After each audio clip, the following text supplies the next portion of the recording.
Shadowverse. Greetings, I'm Shad. And greetings, I am Tyranth. Tyranth, it is time. This is one of those videos that it's taken too long to do, but we need to do. Alright, well, what are we doing? Looking at the best swords from pop culture, but look, there's a lot of ways to rate this. What are the most powerful with their magical abilities? What are our favorites, everything? Okay, no. Purpose of Shadowversity is all about functionality and historical authenticity and stuff like that. And so we're going to be looking at the swords from pop culture and rating them based on their design and how functional they would be if in real life. Part of this is stripping away any magical properties that they have, and if they could be built in real life, as close to the canon designs as they are, how functional would they really be? There is going to be some speculation because we haven't handled them, but we can extrapolate based on weight distribution, design, and things. But other ones we have handled in real life. All right, well, this should be fun then. What do you want to start with? All right, let's start with a classic. Okay. Conan the Barbarian. I think it's the Atlantean Sword? Atlantean Sword, yeah. Yeah, the Atlantean Sword. Yep. That's the main one he uses in the first film. Right. I think first film. I think all the films, right? He finds it in the crypt thing, and it is a bad design. Well, there are good parts, but it's mostly bad. Yeah, so first off, I think if this was real, if I had it in my hands right now, it would be heavy. And I've seen reviews of people having replicas, but the thing is though, judging it on replica swords aren't really fair because usually the replicas are made to be wall hangers, and they don't actually go out of their way to make it as functional as it could be while being true to the design. Right. And a good example we'll come to is Anduril. Like this replica here could, like, it's a poorly made one for a functional sword. The real one is vastly better. The issue I see is with these pommel and crossguard, and this is a common trope with like fantasy weapons, they're very thick, they're very bulky when they don't need to be. Exactly. Now, I know people are going to say Conan is strong, so it doesn't matter. I'm so sick of people trying to use terrible lore reasons to justify bad design. Like, there's no need. We all agree it's cool, we all like it, we don't have to go that extra mile for no reason. The pommel and guard are way too thick, and then there's something really odd about it. Well, I would say they're too thick in this sort of thickness, but in terms of actually like a crossguard usefulness, they're too short. So yes, and then its blade is fat and stubby and short for a two-handed sword. Like have a look at Arnie holding it. Yeah. It's barely an arming sword. Yeah. Yet it's supposed to be this really big, chunky sword. It's also got that like ricasso section as well. Yeah, it's got which is more just fantasy kind of design. Yeah. And look, I'm sorry, that is a funny. Yeah. That's funny. And look, we know that out of the Conan first movie, the best sword is actually the father's sword. Yeah. I mean, the father's sword I like that a lot better than the Atlantean sword. But look, the Atlantean sword is definitely going to be deadly. It's a sword. I mean, a sharpened piece of steel is deadly no matter what shape it's in, really. But I don't think it's the best, design they could be. It could be made somewhat functional if someone's paying attention to blade thickness and distribution. And so I would probably give it maybe, just based on design without handling it in real life, maybe a 6 out of 10. Well, is this supposed to be a two-handed sword? Yeah, look at the handle. Well, the reason why I ask is because that looks like a stubby handle with large crossguard and pommel, relatively speaking. Well, I mean, Arnie has spoken about swinging this thing around on the movie set, and he said it was like ridiculously heavy as well. Right. And reviews I've seen have said that it is heavy, and that indicates that you really need two hands to use it effectively, right. And one hand is going to really tire you out. If it was made right with the right distribution, you could get away with it that's what I mean, one-handed. because it looks like a one-handed sword. Yeah. And the way people handle it, it looks like it's supposed to be used in one hand. If it's a two-handed sword, I think that's not very good. I think it needs a bit of a longer handle, maybe some tapering down to that pommel, because it's so bulbous. Yeah, I would say, you know. But yeah, out of 10, what'd you give it? Maybe 5. Yeah, I'll give it a 5. I'm okay with that because at the end of the day, it's still a deadly sword. You know, you can still use it. Okay, so we're going to have a rating of them towards the end. And so we have a couple of fun ones to go through. These are the classic swords, more famous swords from pop culture. And let's just go straight to Anduril. We have it here, Lord of the Rings. And the wall hanger that we have here is too bulky, too heavy, but it shouldn't be, though, because the shape and design of this sword is nimble. Is nimble, exactly. This is a long sword, on the larger end, a long sword, so you're almost on you're really war sword length here. And there are functional ones available. And in terms of the design of what this should be out of reach based on it, this is top tier. This is gorgeous. Like, functionality-wise, balanced with its design, yes. I'm almost in 10 out of 10 territory. Like 10 out of 10. What could you, criticize it to knock it off the 10? Okay, I love the crossguard. I love that thickness. I love the quillions, the flare of that. I love the blade profile, and this is terrible replica. It's so heavy. But it looks good, by the way, but we're saying terrible for functionality. Yeah. In terms of this flared pommel design, I'm actually a big fan of that. I love that. I do think we could have more of a leather handle here. Like, that's where I kind of... See, that's personal preference. You can't do an objective It's not, though, because having a steel handle, when your hand starts to sweat and stuff like that... My only issue with the half-steel handle could be the weights. Yes, as well, because obviously it could mess with the balance point as well. In terms of that, though, I think it's perfectly fine. Flawless. I would prefer a bit of a longer leather handle here, just a little bit more. But can't we still give it a 10 out of 10? Anduril, look at this, baby. 10 out of 10, huh? Look at this. This is the gold standard. You know what? I am okay with that. Okay. Alrighty. So only because I love that crossguard. It's gorgeous. So we are on a 10 with Lord of the Rings. Okay. HeMan's Power Sword. I have a dedicated video breaking down the Power Sword, and this design is awful. In reality. I didn't grow up with HeMan, I did, man. HeMan is it's not my generation, so I have no nostalgia nor care. HeMan. Half-naked dude wearing slacks. I'm not into it. Fantasy Barbarian. I don't like this design. No, the design is actually really bad. Look how much weight it has above the handle. Yeah. It is bonkersly bad. There's ways to salvage it if you redesign it, but if we're taking the design as accurate as we can from canon, bring it into the real world, this would be an awful sword. I'm on 2 out of 10, 3 out of 10. And look, there's people try and make a functional version of it, but the actual core true design, and this is the most accurate. The blade itself, I don't think is that bad. It's just these weird It's the hilt area. It'll make it so unwieldy and top heavy, and then the blade isn't actually that thick. I don't think it works aesthetically because of how bulbous it is at the hilt, and it doesn't have a good counterbalance. So I don't think it's a pretty sword, and I don't think it's a functional sword. 2 out of 10 for me. This is pretty bad. I'm fine with that. And I say that as a classic HeMan. I say that fan. as not a HeMan fan. So I can be unbiased in this. So HeMan is 2 out of 10. Okay. You wanna? Yeah. How about, is it the Dragonslayer sword? The Berserk sword. Yeah. So here's the thing. In reality, you wouldn't be able to lift it. That's where we're at with it, isn't it? The width that we said closest to canon as possible. Have a look at how thick this thing is. We know people have made somewhat functional versions thinning out the blade. Yeah. But this is just... If you can't even pick it up, it can't function as a weapon. And I love the concept of giant swords. I think it's fun as hell. I love Berserk. This is 0 out of 10 if you can't even use it. I'm not going to say 0 out of 10. Oh, come on. What could you use it with? You can't pick it up.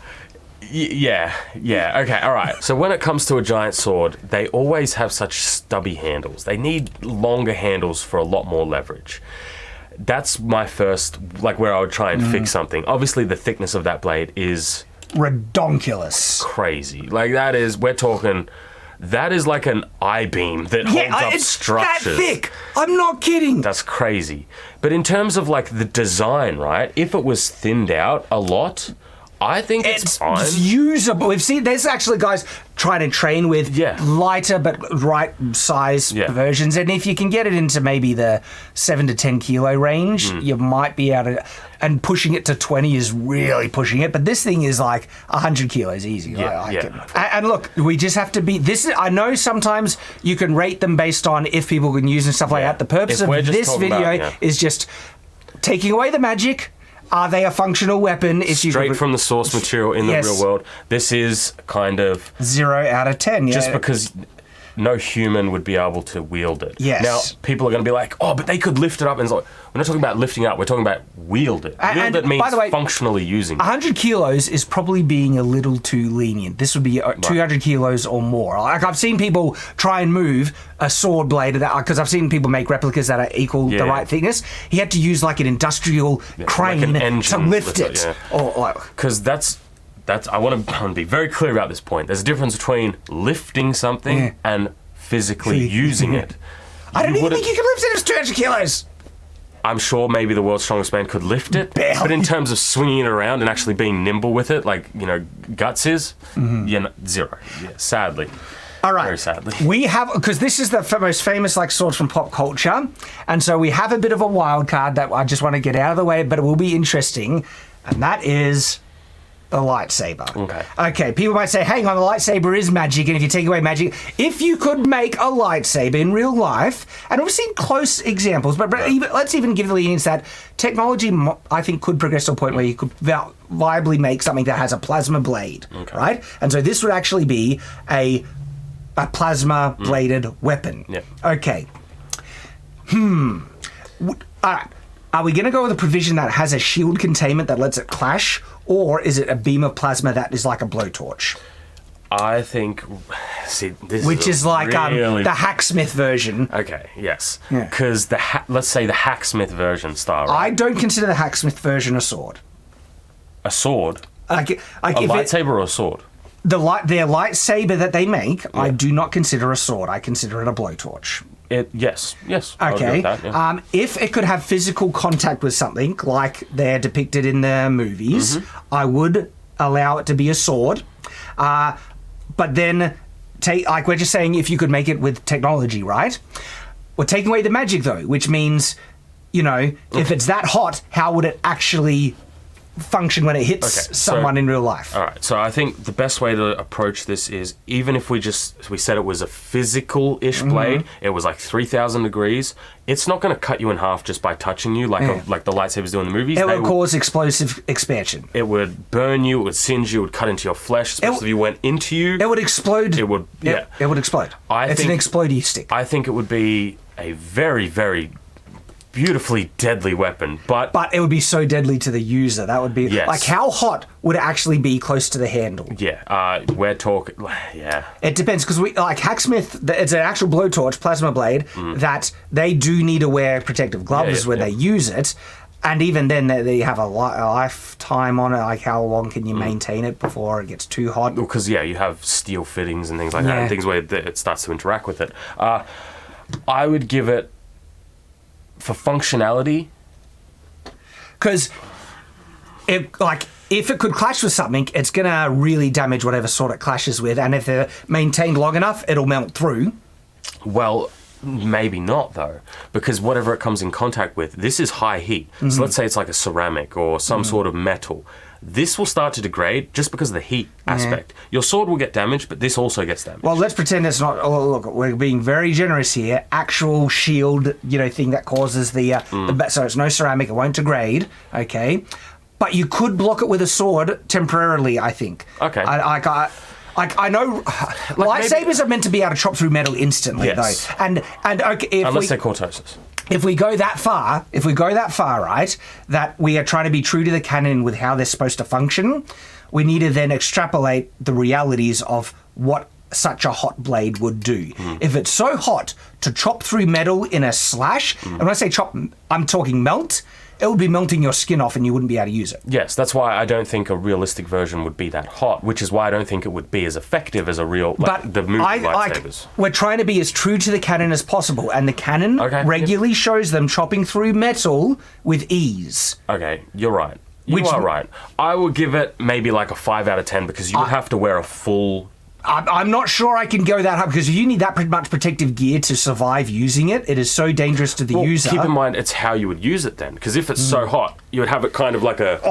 and you'd be burning your hands though. You would, but you could have big mitted gloves. You'd be wearing full fire gear. And you could just have it like a flamethrower out like this. All right, is it fair to grant additional clothing or equipment to enable your ability to use the weapon? I think it needs to be just a weapon or by itself with no additional attachments to make it usable. Oh, I don't know about that. That's fair because we're not granting any other sword such a provision. Because some swords would do better with gauntlets. I don't think we can rate the lightsaber then. I think it would be a 0 out of 10 because you couldn't use it. It would be the Berserk territory because if it was made to function the way it's depicted, to be able to chop through metal, it would burn. You would burst into flames turning it on. Okay, by the logic we're setting up, by the rules that we're playing by, yes. It's a 0. Yes. It's just not functional. By that very specific strict We're being definition. consistent. We're being consistent here, and I think that's fair. We probably can triggering so many. Because, look, this is what's fun, and if you disagree with us, thank you. It's fun to do that. I really hope you heard me say by the strict definition we're using. And if you're going to disagree, please apply it to the same standards we're holding it to then. Share it in the comments. I really do look forward, because that's the fun, nerdy thing, to discuss these things and to argue about it, okay? And so there's going to be people disagreeing with us. And by the way, there's also just another metric to go by. Our favourites. What do we like most? We're not doing that in this video, though. We're going to have a bonus exclusive video going through the same list and just rating them how much we like them. Yep. Our favourite pop culture swords. So you can support us at any of the platforms down below. Sign up, become a member today. We have a whole bunch of behind-the-scenes content and new content that we're constantly making, like the video we're going to do for this one. But back to the list. Yeah. Okay. This is a personal favourite of mine. I think it needs to have more prominence, but people who know it. This is Rurouni Kenshin's reverse blade sword, which we actually have a reverse blade sword right here. So we don't need to guess how practical. We don't need to guess. We have reviewed this. It literally has a sharpened high carbon blade on the back edge. I hate it. Yeah, but it's functional. Is it? We were able to cut with it. Yeah, that's not my definition of functional, though. My definition of functional is that it needs to be better than, passable. I think it's more functional than the Conan the Barbarian sword. Yeah, I'll grant you that. Yep. The problem with this sword, from my point of view, is a lot of people will be like, these sorts of curves are really good for cutting or slashing. And I'm like, I agree with you. The problem is they need to be more aggressive. This is a very shallow curve, which actually makes it worse. It made it more difficult to cut with. Yeah. I would give it a 6 out of 10.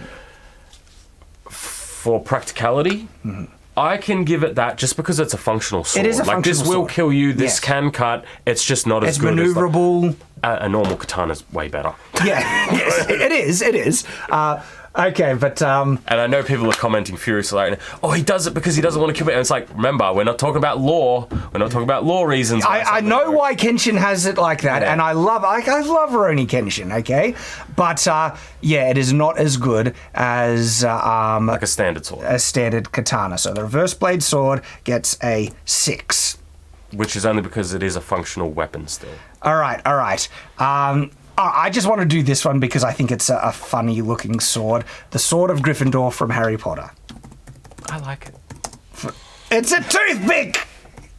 I like it. I don't. I really like... Okay. It's very elegant. It's regal. It is. It is technically a small sword without a hand guard. And so you could use this as a functional small sword with the techniques. Functionality, this thing would be deadly. Yes, because small swords are very deadly. It's when you put them up against other swords that they struggle. That one has way too long a blade. The Sword of Gryffindor in the movie is smaller. It's a tiny... Is it? Look.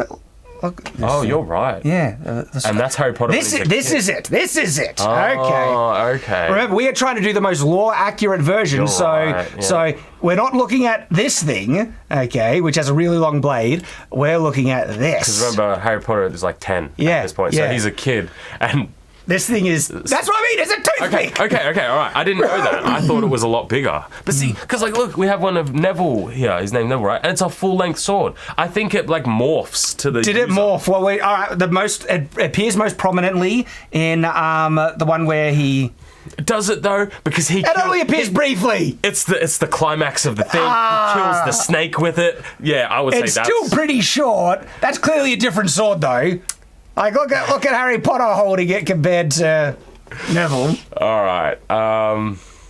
Because this is still a very functional. It's a functional sword. This is great. But it's little. It is little. I might give it a 6.5. I couldn't give it a 7 because functional. There's a lot of functional swords that I like. Maybe a 7. I would give it a 7 because, like, it depends. See, this is the thing, right? There's so much context here that we don't have. Like, is it my offhand sword? Is it like an extra piece, or is it my main sword? Am I fighting someone with a long sword? Like, it's what's fun about this is that this rating is revealing how goofily designed a lot of pop culture swords are. Like, if we were rating most of our historical swords that we have in our collection, they'd all be hitting 10 out of 10 for functionality and design. And it's only when they fall short of practicality that they're not that good. And when we say there's something wrong with it, it's usually a contextual thing. Yeah. So in this case, like, as a weapon, I think that's perfectly fine. Yeah, I would give it a 7. Yep, 7 out of 10. All right, here's an interesting one. Kurgan Sword from Highlander. Have you seen this one? So... this is interesting. I don't think it's a nice design. I think it looks ugly. Yeah, the handle is just way too big. Sorry, the hilt, the crossguard is just so over chunky. I do think that would work really well at Trap and Blades, though. Those are springs. Oh. Yeah. Wait, so they flick up. For what purpose? To be cool. Oh. Okay. They won't trap a sword in the sword and just push it back on the spring. Okay. All right, I'm less sold now because that is a very chunky crossguard. Chunky and for no reason. The handle is completely round, so no indexing on it. And then it's got like a little ball. It's got a ball pummel. That's terrible. The blade is not the most nice looking thing, and technically more accurate. It breaks apart at segments. Oh, I hate that even more then. Okay, right. Now, I think it would be solid enough to hold together because that part that slips in is a long connecting section, but it is just weaker than a real sword. Stop putting pivots and connections and all these things in weapons. Oh, actually, no. I'm looking at this, the more accurate one. That long part goes into the handle. This is the connection of the blades coming together is only that big. That is horrible. That's a really big weak point. Ooh. 4 out of 10, maybe 5. I'll give it a 3. Like, it's still a sword, so it's still going to be deadly, but at the same time, it's really not that good. 4? Yeah, give it a 4. I think a 4. Okay. Look, this one I'm not sure is fair to add in because it's just a basic katana. But it's made by what's his name? The guy, Hanzo Hattori. Yeah, Hanzo. Hattori, the Hanzo Hattori katana from Kill Bill. Yep. So that's a 10 out of 10, I guess. Yep. Look, it's a functional sword. Now, we don't actually have one. We're just grabbing one. Here is a katana we have. Actually, this is our unbreakable one. Although this is our S5 katana, which is probably because in close to canon as possible, it's supposed to have been made in such a brilliant way that it can chop other swords in half. I would love to see a katana do that. I mean, the sword that we have that close could do that would be the S5 katana here. Yeah. I mean, it's a functional katana. Katanas are good swords. Very good swords. I'm fine with a 9. It's funny why you jumped to that, because I was like, we should technically give it a 10 out of 10, but then it has the same drawbacks and detriments that all katanas have. Yeah. I didn't say that, Chad. I said a 9 out of 10. Which would make it a 9 out of 10, because katanas as a functional sword are really good swords, but there are objective flaws in the design of just katana. I was hoping to skate past all of this. That's going to trigger people so much. So we will give it a 9 out of 10 because it's a normal katana. Well, actually, no, it's supposed to be a really great, amazing katana. Okay, you know, the fact that it's supposed to have such a strong blade, right? I mean, this would literally be a real version of it because this is S5, modern materials. Some of the strongest steel that we've seen. And there's no way to, because they're trying to say he makes it in such a magical, traditional way that it's super strong. We're taking away the magic. And so there is no way to make a traditional sword as strong as this S5 one. Right. In reality. All right, so let's just do it like this. What rating did we give this S5 as an actual sword? We gave it a 9 out of 10. All right, that's fair then. So 9 out of 10. Okay. And remember, we're removing the magic, but we are being true to the canon design. Okay, here is an interesting one. Ice from Game of Thrones. This is interesting because I like the show version better. I think it's beautiful. I like it. Look at it is such a beautifully chunky sword. That is like a proper executioner, beautiful, beautiful blade. I love the handle, that like rosewood. It's got a big cross guard. Like, I would love this sword. So, but I don't true to canon, I think the replicas are made way too heavy. That's what happens to all. I think this one's more of the book style one.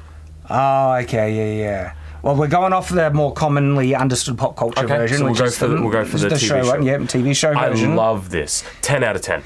I love it. Okay. Well, here, the replicas obviously are made too thick, and we're going with the most canon things, and the canon one is clearly more functional. And there, you can make real swords of that width in the functional range.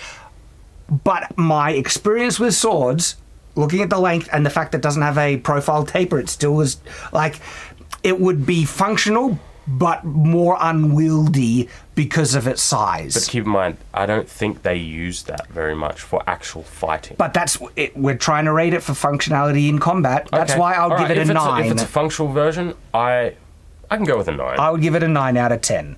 And look, that's the same reason why we knocked down the katana, because there are limitations in its functionality in combat. This one's size would really knock that point down. It doesn't look that big. It's okay. It looks the same length as this. This is it resting on the ground, coming up. That is lowest end of great sword. We're in war sword territory. It's just thick. But it's thick. And so our Claymore, which we have right here, is about that size, right? Yeah. If I stand up, it's probably a little bit shorter. Look, I can stand up right here. Actually, no, this is almost exactly the right size. Exactly the right size. And look at this blade here. It's thin. It is thin, but it's only like that much more. Ice is nearly twice as thick. Really? Maybe a third. Like, even if it's that, this blade is very light. Very light. This could add way more weight and still be functional. That's why I'm saying 9, not 10. It's a functional sword. Okay, this one is pure speculation just because it would come down to the craftsmanship of the individual blade. I'm okay with that. I think we could give it a 10 because I think we could make it work. But that's just me. We're going with 9. All right. The Master Sword from the Zelda series. Now, we have a more functional version. 3. But no, we're going with the canon design, and the canon design has issues. 2. That's a bit harsh. I am not a fan. It has such a bulbous. That's what I mean. Like, big. Even though this one guard is made to be more functional, the same issues I have with this, I would have with that one. That handle, that cross guard, they are all so absolutely thick. Same issue with this one. It is so heavy. It's so heavy down near the handle, and the blade is so. How to describe it? Yeah, my biggest criticism with the Master Sword crossguard is actually the weird disc guard section it has underneath the crossguard. Utterly pointless, adds excessive weight that is not unneeded. Well, this one doesn't even have it. Yeah, this one, they removed it entirely, but we're going with the most canon-accurate design, and that's an issue with the canon design. And then the handle is circular, no indexing on the handle, and the blade is particular, like... Look, we actually have some good points of references to show that the Master Sword in canon is actually shown being thick. Yes. And but are we giving it that, or are we saying? Yes, we did it to the Berserk sword. If we have a point of reference that we can gauge its thickness on, we can then actually get a more informed understanding of the weight of that blade. That blade is at least a centimetre thick. And I'm also pretty sure it's a single-hander as well. Yeah, if not 2 centimetres. So I will give that a 3 out of 10. Because that blade is so thick and unwieldy, I'm almost on 2. But I'm okay with a 3 because it is a functional, and you can still cut people up. The wieldability comes down to the individual now, so I'm more than happy to give it a 3. Because we'll give it a 3. If you're a bigger guy, you can swing that around. All right, here is an interesting one. The Braveheart Claymore. It's a functional sword, and it's a great sword. It's got a thin blade. It's based on... I mean, for the period, it doesn't really fit, and it's not a more traditional Claymore, but based on the canon, this is what this sword is... It's a loose... I think this one's better. This one's better. I actually like this one better as well. I like this crossguard. I like this pommel. I like this. This is technically inspired by the Braveheart one because the sword is actually a little weird, like this one, because the Ricasso doesn't really match the crossguard in terms of period and style, but in terms of a functional sword... It's 10 out of 10. It's 10 out of 10. It's functional sword. 10 out of 10. I personally like that design more, but like the actual one we see in the film, stuff like that. Yeah, I get it functions the same. And for a sword that size, this is the width of blade you want to make it as functional as possible. This is why Ice got knocked down a thing. This is what you need. Yeah, this is for functionality. 10 out of 10. You know? And people say, it should be because it's historically... It's not very... We're not talking about that. The movie isn't accurate, but in terms of the sword, yeah. All right, here is an interesting contender then. Excalibur. I love the cinematography of this film. This is just a random... I love the 80s shine aesthetic, the sheen they have to them, the beautiful... This is specifically from the film Excalibur. From 1981. Excalibur from Excalibur. This is a simple yet elegant textbook bastard sword. Arming sword / bastard sword. Yes. Like, there's nothing really to fault it. Well, I'm trying to see how thick that crossguard is. Because on all the replicas, the crossguards are like this thick. You know, they are ridiculous. You have a point. I'm trying to find his... Yeah. That is thick. That's brass, and that's thick. That is very thick, Shad. Yes, but it's not that long. True. Where is it? That one over there. So that one is kind of... This is not the one we're rating, but this is an Excalibur wall hanger you can get. It's not that, but go back to that image. The one where she was holding it. That profile looks very... All right, okay. So look, maybe that is an objective flaw, which would give it a 9 out of 10. Because this, look how thick this is. This does not need to be and it doesn't need thick. to be that thick. And it makes it so heavy, especially when it comes to like a single-handed sword. Yeah. So 9 out of 10 then. Frostmourne from Warcraft. Okay. Yeah. Okay. Frostmourne. This sword is bonkers. It is just ridiculous. Nearly everything about it is ridiculous. The only thing that I can really grant is that I think you could barely wield it, but this would be heavy. Look, it's got a double crossguard, weird, excessive additions to it. How big is it? Do we know? Like, if it was a real one in the real world, how big would that be? Like, there's some and it's got weird kind of. All right, here is a reference that looks like a sized Okay, you could pick it up, but you could barely use it. I'm on maybe 3 or 4 out of 10. I'm okay with that, and the reason comes back to the same thing as Ice and all these others. These big swords, usually for like game purposes or movie purposes, they make the blades really thick, because it looks really cool. They look like they weight. But when you have that in the real world, it's like you want the opposite of that. You want a nice profile. So I think that thing would be so 3 or 4. Yeah. Which one? 3. 3? Okay. Okay, here is the final sword. This one is the Sword of Omens from Thundercats. and we're removing the magic, just the sword design as a sword design. I really like. I hate that we agree. I like it. I like it. Why do you hate that we agree? Because I was like, oh yeah, I like it. Shad's probably going to hate it. And you're like, oh, I like it. I'm like, oh, whatever. I think it looks cool.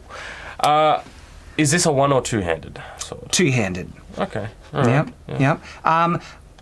It's hard to gauge the thickness of the crossguard because it could be too heavy, but if it's thin enough, you can get away with those kind of embellishments. And the canon design is the cartoon, and the cartoon doesn't really show consistent thickness on that crossguard. Is this the actual canon one? This is what we're going with? That one is the 2011 one, and so... Okay. Well, because I want to know how far these claws, like, flare out. Well... They grow bigger because it's a dagger, and then when he uses it, they actually grow out a bit. Okay, but if we're talking about a functional real one... But I think this is what we can go from. Yeah, so in terms of like a functional sword, I think it would work perfectly fine as a sword. I would take off some points because look at that tiny little gap. Yeah, and I think the handle is round, not oval. But I mean, trying to go off of the this one here, that crossguard's actually... That's actually really interesting. Not only is it thinner, they make the ridges stick out and then the center inside, which would make it even lighter. That's also, we don't know if that's them making it. I'm okay with giving this like a 6, 7, maybe an 8. I'm an 8. Well, the reason why I don't want to give it an 8 is because I don't know if the handle's round, and I don't think these claw things flare out enough to be useful. So, but apart from that, the actual blade itself, I think, will be fine. Yeah. It's just why add on the claw things if you're not going to have them be functional. Like if a blade does slip in, it does have a trapping thing there. That could be. I would give work. you that. The problem is we have the circle contours right where the blade needs to slide in. You know. I still think 8 is fair. Because the round handle, that knocks it down, but the crossguard can be thin enough to be functional. And I'm also not a fan of the all metal handle. The all metal. Is it all metal? It looks like everything is all metal. It does look like it's all metal. So what, 7.5? Yeah. All right. There we go. No, we've got one more. Blade.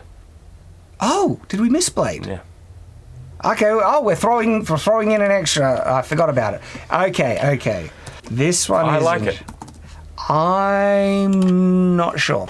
You know why? Why? It's a round handle. And no real guard. It's got a little bit of a lip, but again, you're right. Yeah, okay. All right, so there is a little bit more here, because if you think about it in law, he's fighting vampires, he doesn't need a guard, blah, blah, blah. And look... But we're not counting that, so... The most canon version of it also has the spikes that literally chop through someone's hand.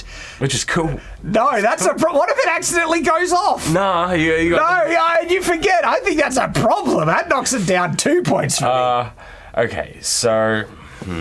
yeah, you're right. A round metal handle. I did it for the... What was the last one? Thundercats one, so I got to do it for this one. All right. 7. 7.5. It's a cool sword. No, but I think the spikes are a problem. Chopping your own. That should be a 6. That's like, what if you accident? Because also, if you're using it in combat, vibration that could accidentally knock it just while you're using it, and set it off. You know what? That's it. That's 6. You know what it's like working with Shad? I hate it when he's right sometimes. It annoys me. Yeah, that's fine. All right. 6 out of 10. And there we go. Those are the classic swords from pop culture rated. Obviously, we didn't get to all of them, but if you guys like this episode, maybe we'll do another one. Yeah, list swords down below that you'd like us to give our thoughts on, and we might be able to do another video rating swords from pop culture based on their functionality. Yes. Okay. So we're taking away the lore, we're taking away just what would they be like one-to-one from the book, the page, the movie, in real life, what would they be like? And the winners are Lord of the Rings, Anduril, and then we have Braveheart, Claymore, really, really nice. Then Kill Bill, Katana, Ice from Game of Thrones, those are sitting on 9s, as well as Excalibur from Excalibur. Yep. Those are 9s. And then Then we get into swords that have issues but are still perfectly functional weapons. Sword of Gryffindor is a 7, and we don't have any other 7s. There was like a 7.5 Sword of Omens that's sitting on around there. So 7.2, that's like 7 to 8. Then we go down to the 6s. Blade Sword, Reverse Blade Sword from Rurouni Kenshin. And those are the 6s. 5s, Conan the Barbarian. And that's the only 5 that we have. Did we get a 4? Yeah. Kurgan Sword from Highlander, we gave a 4. Then we have 3, which was Frostmourne, is a 3, and the Master Sword is a 3. And we have 2, HeMan Power Sword. We don't have a 1, but we have some 0s. Berserk and the Lightsaber.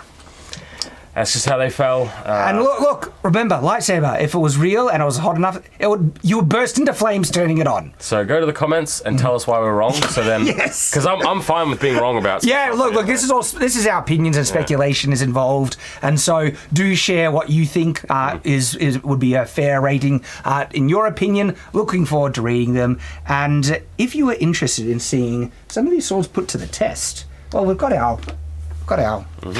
You know, the Reverse Blade Sword as well. Yeah. There'll be a video linked here. Check it out. Thanks for watching, guys, and bye-bye. See ya.